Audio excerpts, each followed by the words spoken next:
Good morning and welcome to the Sunday service. This morning we going to meditate few minutes. After the meditation, we have Dhamma talk and the question and answer and the chanting. Right now, Stephen Subodha is going to lead the Metta meditation.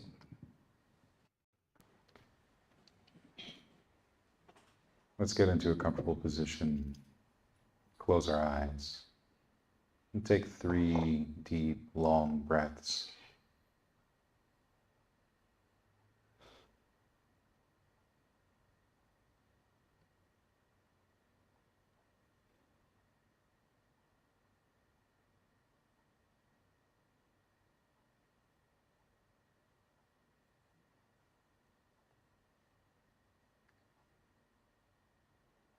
And now let's cultivate thoughts of goodwill, loving kindness, metta, beginning with ourselves. This is a sincere wish, a wholesome desire for our true and lasting happiness. We might think to ourselves, may I be happy, may I be peaceful, may I be free from stress and pain, free from suffering. May I live with a heart and mind unburdened by greed, by aversion, by delusion. May I look after myself with ease. And then we extend our thoughts of goodwill, loving kindness to our loved ones, our family, our friends, our mentors, teachers, and guides, all those that we love, all those that we admire, all those that we respect.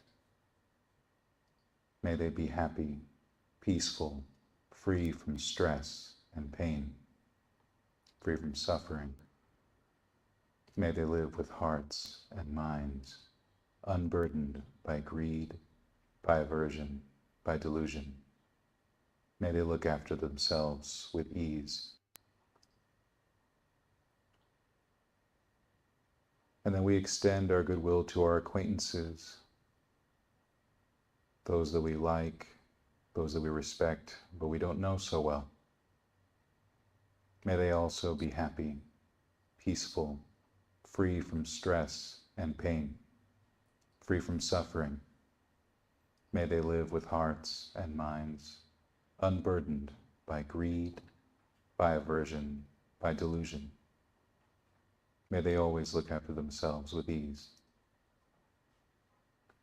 And then we extend our goodwill, our loving kindness to those that we don't get along with so well, those that we have difficulty admiring or respecting, even those that may call us enemy. May they also be happy, peaceful, free from stress and pain, free from suffering. May they live with hearts and minds unburdened by greed, by aversion, by delusion. May they always look after themselves with ease.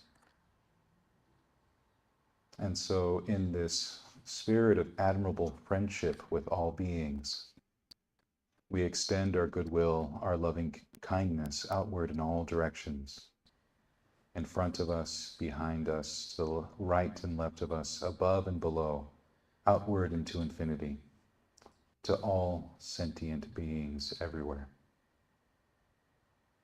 May we all be happy. May we all be peaceful. May we all be free from stress and pain, free from suffering. May we all live with hearts and minds unburdened by greed, by aversion, by delusion. May we all always look after ourselves with ease.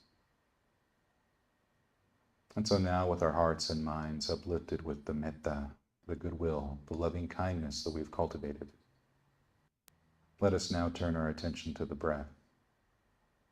Ardent, alert, mindful, setting aside greed and distress with reference to the world. We find within ourselves a place in the body where we feel the breath most easily. Settle our awareness there. Become aware of the kind of breathing, the quality of breathing happening right now as the breath comes in and goes out. Is the breath long or short, deep or shallow, heavy or light? Ask yourself what kind of breathing would feel especially gratifying right now, easeful and easy to be with, that will sustain your attention, your awareness, your mindfulness, and see how the body responds.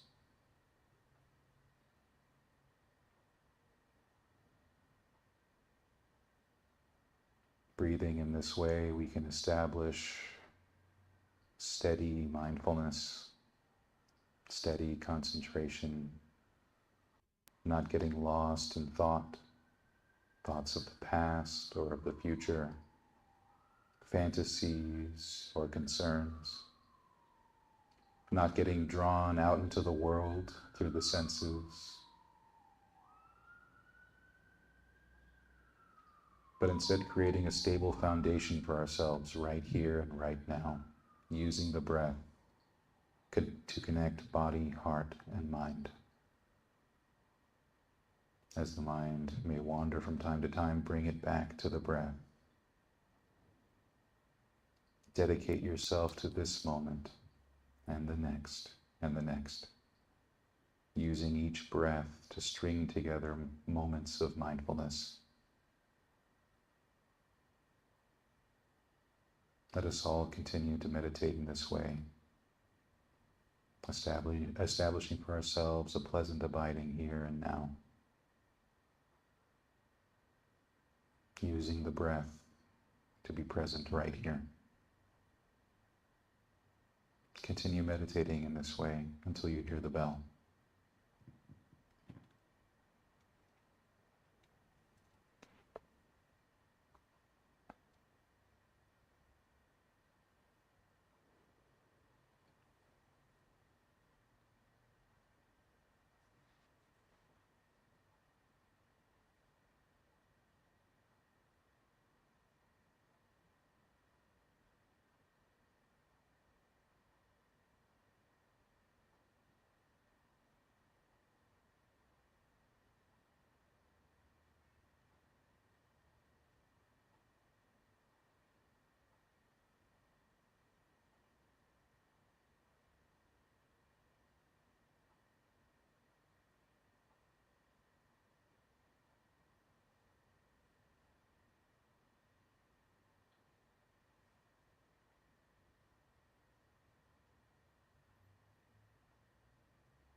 Thank you for the leading the metta meditation.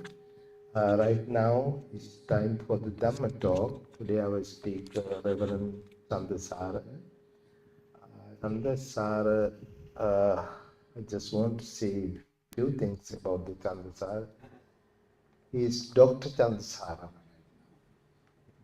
He just finished his PhD like a month ago. So we are happy to see Chandasara's PhD and everything. So Chandasara, you can start your Dhamma talk right now. And I think we have another doctor is coming soon next to Chandasara. Somebody is also going to be a doctor very soon. I'm talking about the Subodha. All right, stick. Okay. All right, Chandasara, you can start your Dhamma talk. Dukkhopanisa saddha.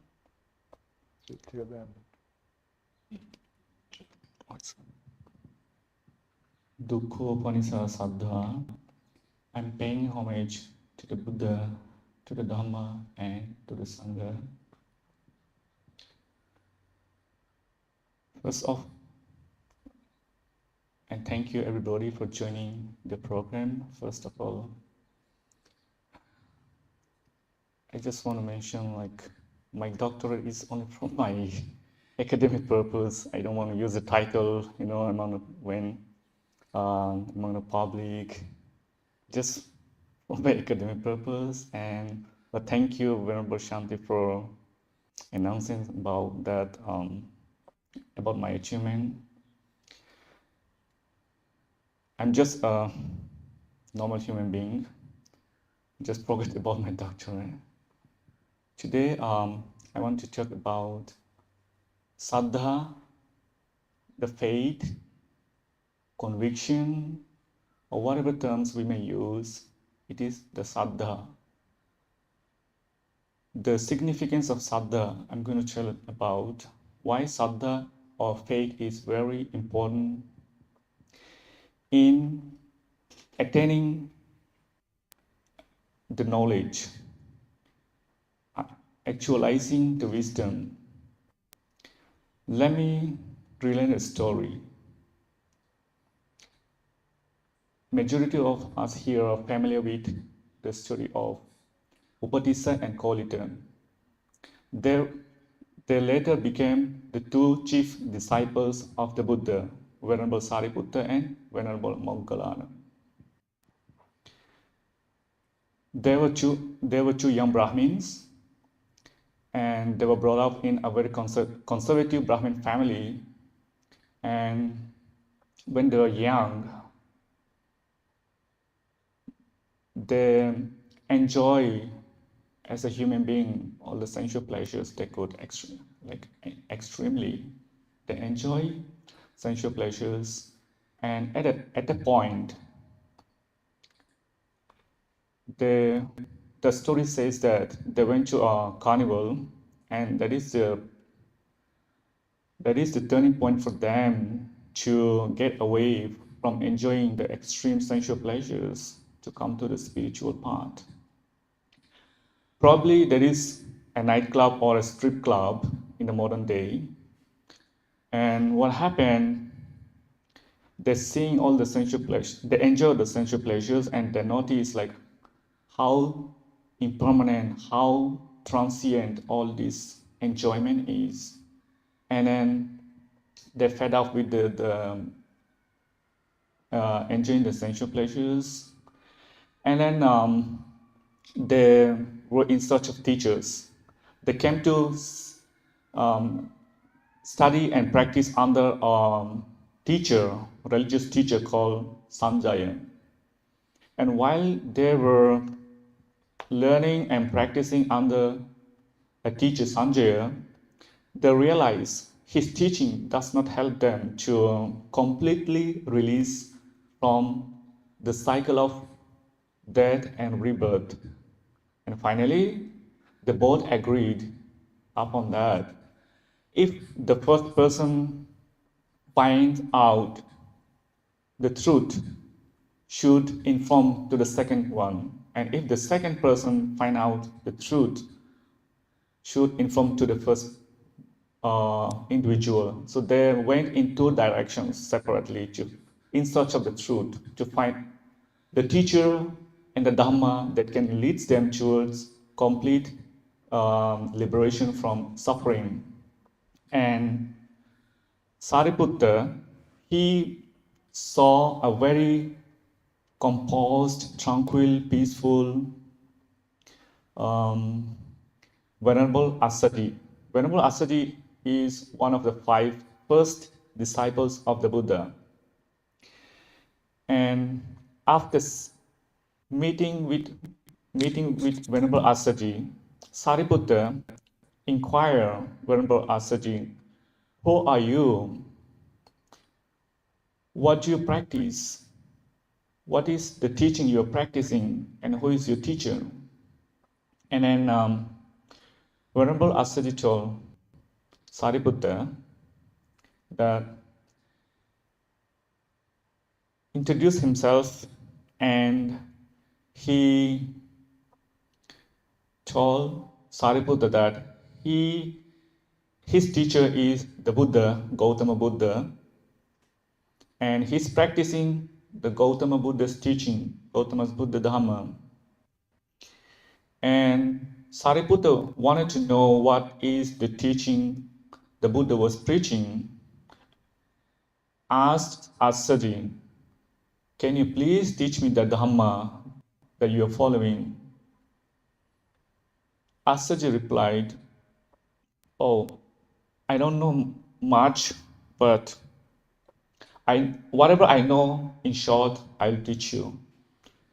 And whenever Sariputta, as a layman, he was happy, more than happy to listen to the Dhamma from Venerable Assaji. And then Venerable Assaji recited a gatha, "Ye Dhamma hetu pabbhava, te sang hetum tathagato aha, te sang chayo nirodho evam vadi maha samano." That meaning, Ye Dhamma hetu pabbhava, the phenomena, whatever has arisen, that arisen due to causes and conditions. And the Buddha has preached the causes and conditions for the arising of this phenomena, and the cessation of those phenomena, and also the path to cessation of those phenomena are preached by the Buddha Gautama.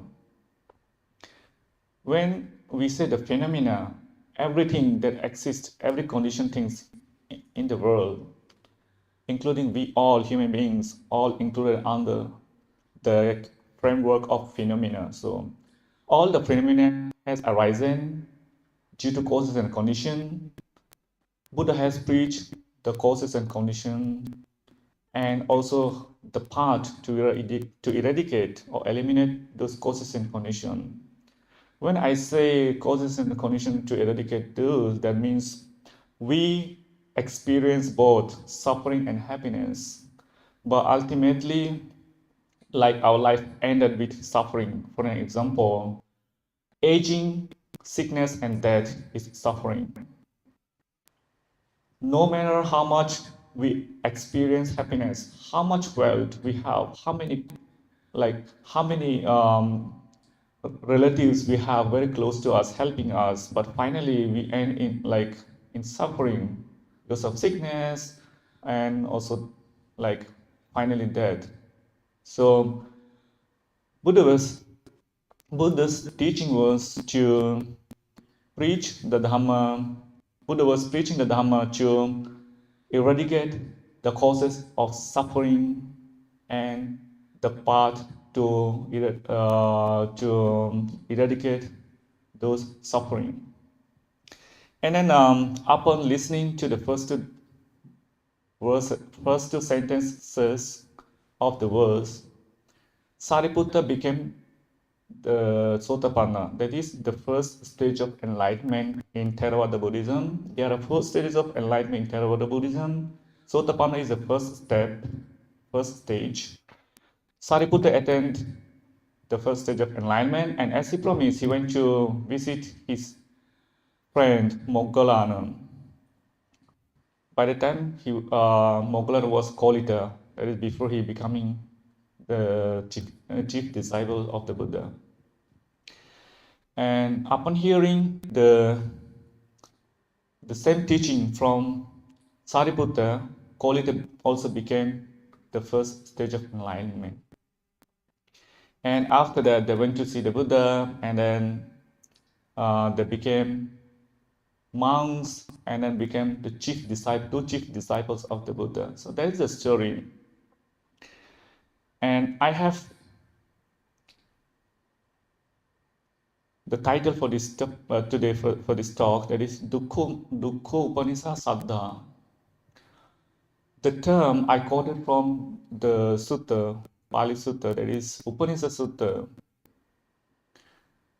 And I will show you how the title is related to Saddha, and how Saddha means faith in Buddhism is very important to guide us in the right path. And Upanisa Sutta, this is the one and only sutta in the Tripitaka. We find only the direct order of the Paticcasamuppada, and it shows how to eliminate suffering only through the direct order of the dependent co-arising theory.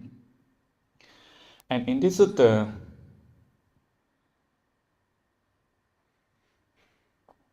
Dukkha Upanisa means the causes and condition. The Saddha is a fate.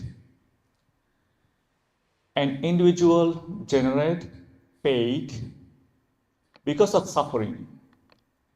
How does it happen? We normally do not think about the negative experiences much. I mean, like the experiential suffering. Yes, we experience suffering, like day-to-day life. Because of we experience sadness because of breakup, relationship, or because of something happened, among the friends, or something that we wanted but we didn't get, or something that we get what we did not expect. So we have kind of annoying disturbances, but we don't think very deeply, and what happened when an individual think very deeply, right? Very mindful about the life, and they understand the life has happiness, right? And in one occasion, a householder was saying like having children is happiness, and Buddha was saying having children causes you suffering. It does not mean there is no happiness. If we say Buddhism teaches only the suffering, we would be very wrong. Fundamentally, we will be very wrong, because Buddhism accepts there is happiness, and happiness is very limited. And there is happiness that because when we get something that we like, we are very happy, right? When somebody get a partner, he or she is very happy, right? And passing the exam or getting a good job the person desires is happy, right? We cannot deny those happiness, right? But how much happiness we enjoy, we experience, finally, we have to die. We are not permanent individuals. We do not live forever. Now maybe like 60s or 70s, maximum maybe like 100 century we can live, but not more than 200. And during that time, we experience a lot of struggles apart from happiness. We get sickness, right? Sometimes we get incurable sicknesses. Some sicknesses are very minor. And then some people, they have to spend like 10 years, 15 years paralyzed in a bed. They cannot move. They need somebody's help. And such suffering some people are experiencing. And then when a noble disciple, a noble person think mindfully about the life, yes, there is happiness, but there is suffering. And if I don't want the transient happiness, and if I don't want permanent suffering, I should get rid of the suffering permanently. Then the person thinks, why we experience sickness? I mean, here I'm referring to the existential suffering, not the, the causes and condition for each of the sicknesses, right? Here I'm talking about the existential suffering. Aging happens due to birth. By birth, we experience aging. Let's say during the time of conception in the mother's womb, we say a day, 2 days, 1 month, 2 months. So we are counting the age, right? From the point we are getting conception inside the mother's womb, that is the starting point of aging. And by birth, aging starts. And then we experience sickness, and finally our life ends with death. Death is a great suffering. I never experienced death, maybe like near death experiences to a certain extent, but not completely. I do not understand how death and dying process is, right? And we might have experience working with dead and dying people in a hospice, right? But we cannot completely understand the death and dying process. So it's kind of suffering.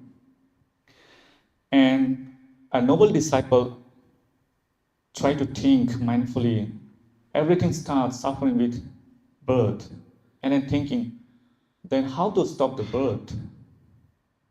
Then a person thinking, and then he try to find out, is there any teacher who can teach the Dhamma that helps to stop rebirth or birth? Then, because of suffering, the suffering, existential suffering, cultivate faith in the individual to look for the teaching that is helping to eradicate suffering. And to get a teaching, there must be somebody, the enlightened one, who has taught that sublime Dhamma, sublime teaching. And for that, the person has conviction of faith. Oh, if I follow this teaching, if I follow him, I would say we have to be wise when following teacher. When following the teaching, we have to be mindful and wise, so that we do not go astray from the right path. And having the confidence in the teachers and teaching, we approach to the teacher. And then how do we do? In the Chanki Sutta, Buddha says,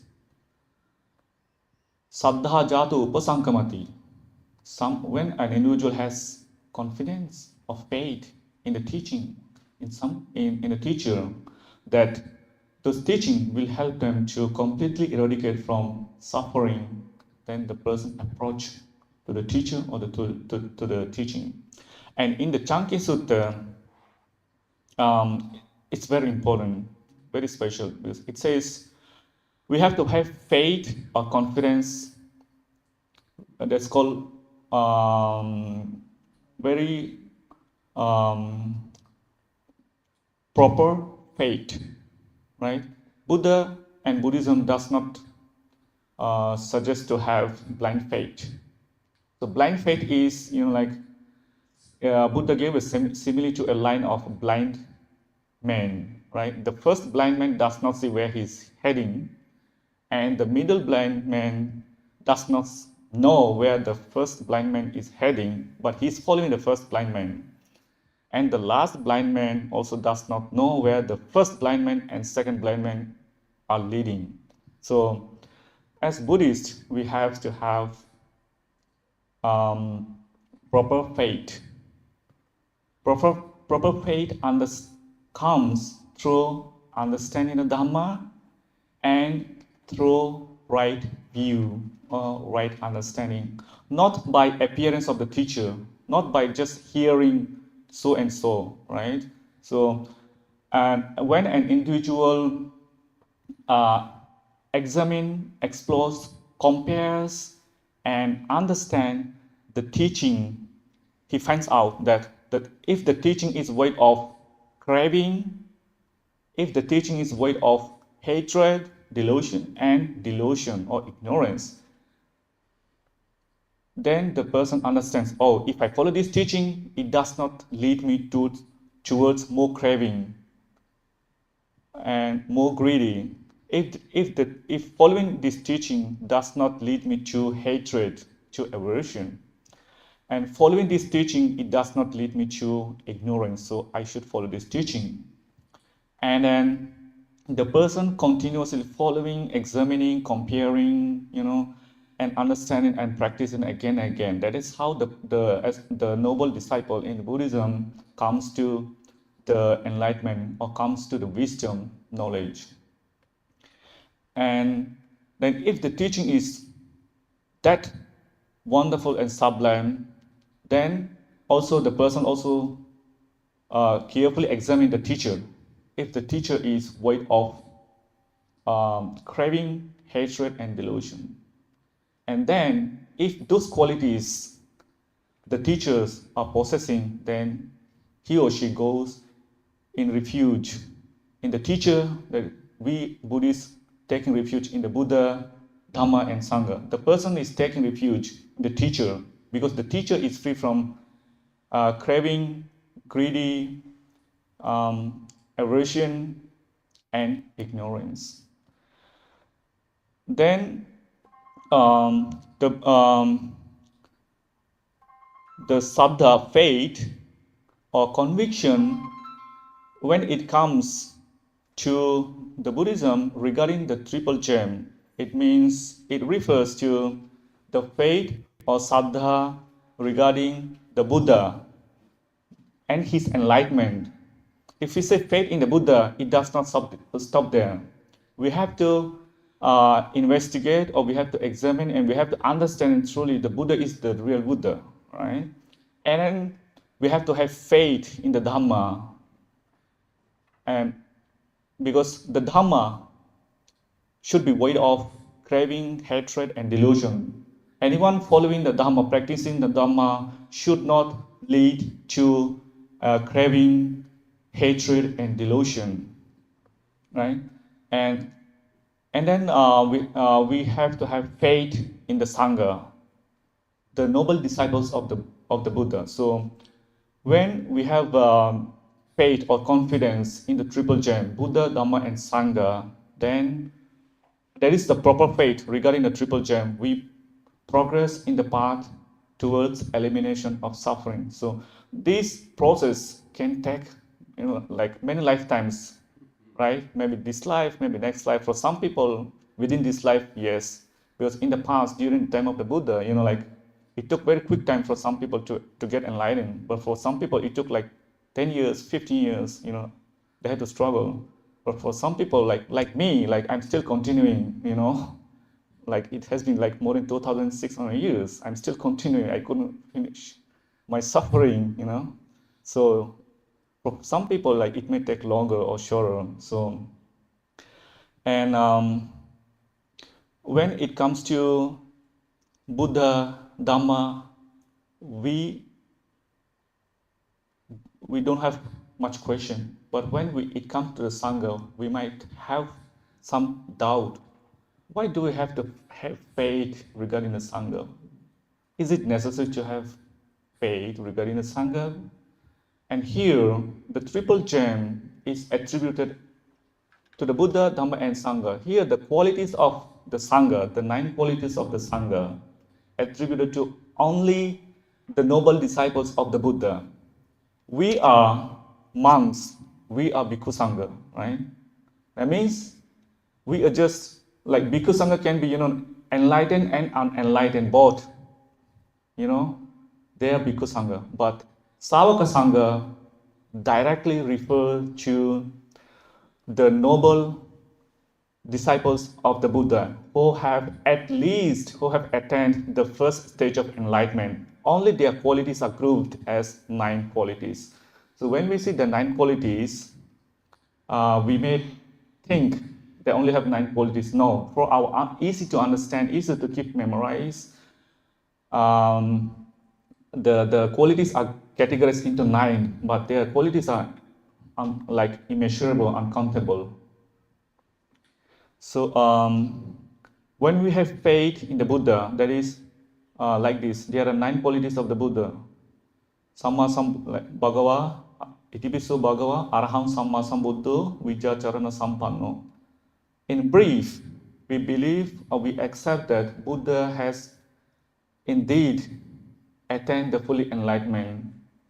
And the Dhamma, in brief, it means the Dhamma is giving results in this very life. The time we start practicing the Dhamma, that is the time that we get results. We experience, if somebody is practicing to eradicate craving, to reduce craving, hatred, and delusion, the person experiences at the same moment of those results, become happy. And in brief, the qualities of the Dhamma is leading the individual directly to eradicate suffering. And the brief meaning of Sangha is the qualities of the Sanghas, because Sanghas, they have gone refuge in the Buddha, in the Dhamma, and in the Sangha as well, and they have perfected in the Dhamma. They are on the right path to eradicating the suffering, and they are perfect in knowledge and conducts. So when I say perfect in knowledge, the knowledge is regarding to the attaining the enlightenment. So and there are other qualities like the Sangha. For example, I give you Ujjupatipanno Bhagavata Savaka Sangha. That is one of the 9 qualities of the Sangha. Ujjupatipanno means very straightforward.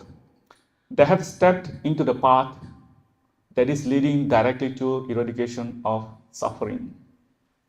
And it also has other qualities like, they are very straightforward, they are honest, they do not lie, they do not hide, whatever qualities they have, like in the past, bad qualities or whatever they had in the past, they do not hide.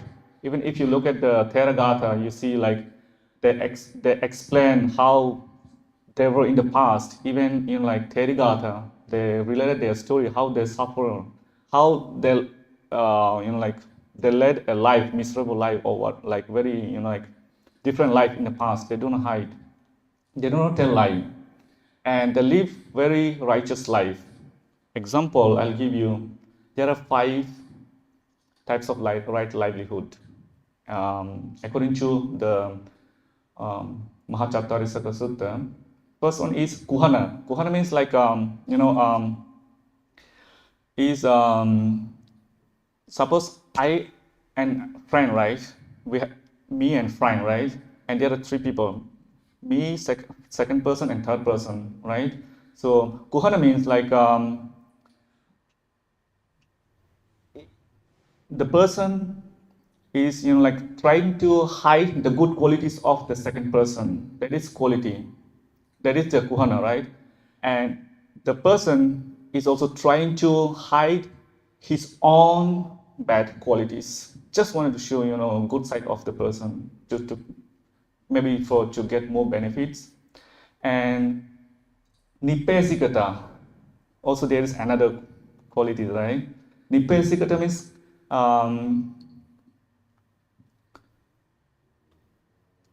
that is showing only like let's say okay, there are 2. Kuhana means only trying to show others faults and try to hide one's fault, right?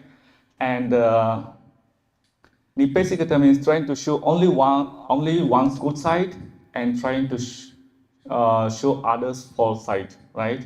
It's like opposite of the Guhana. Example, right?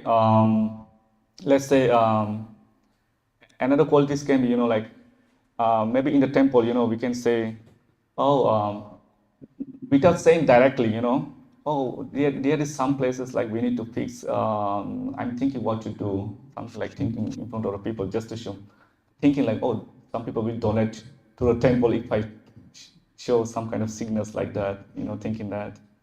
And sometimes, if we get donation from the people, we might post on Facebook, social media, so and so has donated $500 or $50. May they be peaceful, happy. The purpose may be like to grab more and more, to get more and more donation, let the post seen by other people, and I get more donation with that expectation. That kind of wrong livelihood you can never see among the Sangha, noble disciples. So that is a brief. So the Sabda, the faith is very important in Buddhism to lead in the path to complete cessation of suffering, and the faith regarding the Buddha, Dhamma, and Sangha, that is the initial stage of faith. When the faith becomes mature, very perfect, that is called avijja unwavering faith in the Buddha, Dhamma, and Sangha. It is the only unwavering faith that is the state that the person does not reverse back to the ordinary state of life. They are almost stepped, let's say, like they have already stepped in the path to enlightenment. So their faith or conviction very firm, not wavering. That is called avijja pasada. Buddha avijja pasada, Dhamma avijja pasada, and Sangha avijja pasada. So that's it. We have 5 minutes for any comment or questions. Thank you.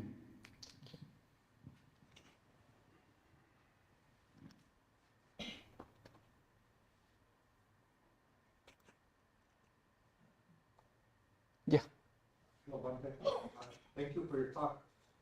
I have a question. In Sariputta, many times he taught the monks, and the monks would go and ask the Buddha about what Sariputta said, and the Buddha would say, Sariputta is wise. I could not have explained it any better. And Sariputta was one of the main disciples because he was able to explain the teaching very well. Yeah. But despite that, he could never help his mother, who will always remain a Hindu, and was upset because he had become a Buddhist. So my question is, if you have faith already, should you try to give faith to others? Is there any kind of example that Sariputta maybe used to give faith to his mother, which he had always a hard time to give faith to?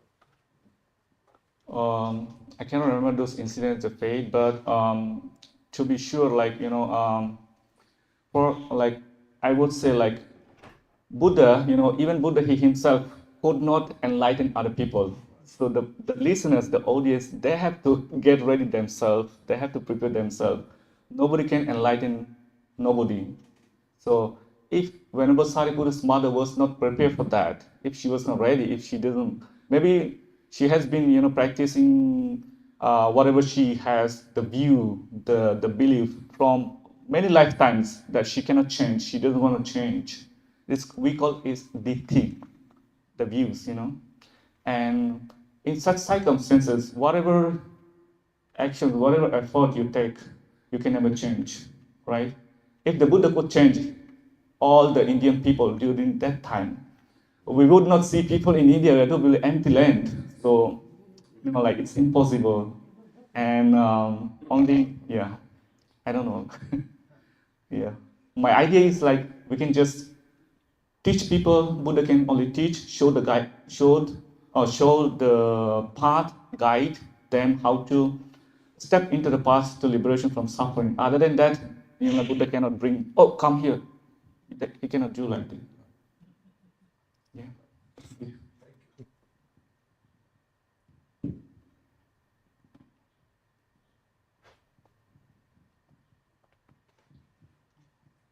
Thank you, Chandasara. It's a wonderful Dhamma talk. And we will chant page 4 and page 10. Namo tassa bhagavato Arahato Samma Sambuddhassa. Namo tassa Bhagavato Arahato Samma Sambuddhassa. Namo tassa Bhagavato Arahato Samma Sambuddhassa. Buddhang saranang gacchami. Dhammang saranang gacchami. Sanghang saranang gacchami. Sentient beings among numberless, I bow to sin and fall. Deluding passions are inexhaustible. I vow to end them all. Gates are limitless. I vow to study them all. Buddha's way is supreme. I vow to attain it. May suffering must be suffering free, and the fear struck fearless be.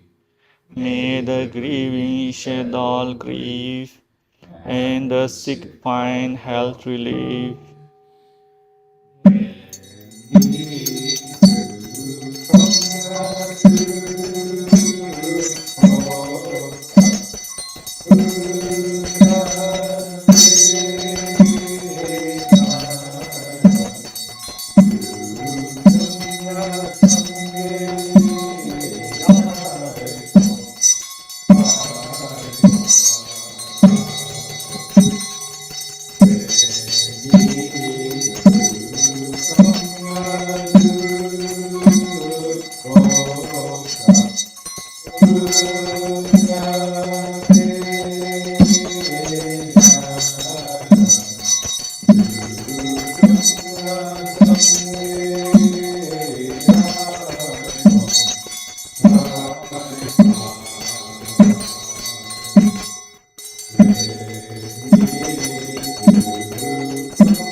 Thank you for everybody.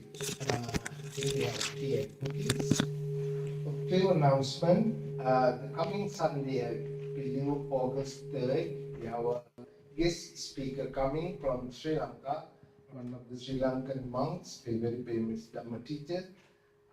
He's in Anaheim right now. He's going to give a Dhamma talk coming Sunday, the August 3rd. So please come and join. He used to give a couple of time talk here around, I believe, 2016, 17, around that time. So I have a picture also. I just put the picture also. So please come and join next coming Sunday. And the second announcement is the 17th of the August, we are going to celebrate the Ulambana service, which is we celebrate every year offering merit for the departed relatives. So we have a Sangadana and we have lunch for everybody also. Please come and join. It's a wonderful service that's keep in your mind. It's 17, I believe 17 of the August 3rd, Sunday. That's it right now. And thanks again. And we have parking behind the temple. Parking lot is open 10 o'clock. You can come if you like. You want to meditate for more hours. You can come 10 o'clock, 10 to 10:45, 10:50. We are every Sunday we are doing meditation. Please come and join. You can do the less meditation. Just come to Sunday service. 11 o'clock. Well, some people like to meditate. Some people like to chant. Different people have a different choice. Some like Thai food, American food, Korean food, Sri Lankan food, like that. Well, we have so many choice here. If you like, you can come and join with us. That's it right now. And by the power of the Buddha, Dhamma, and Sangha, you all be well and happy. Sadhu, sadhu.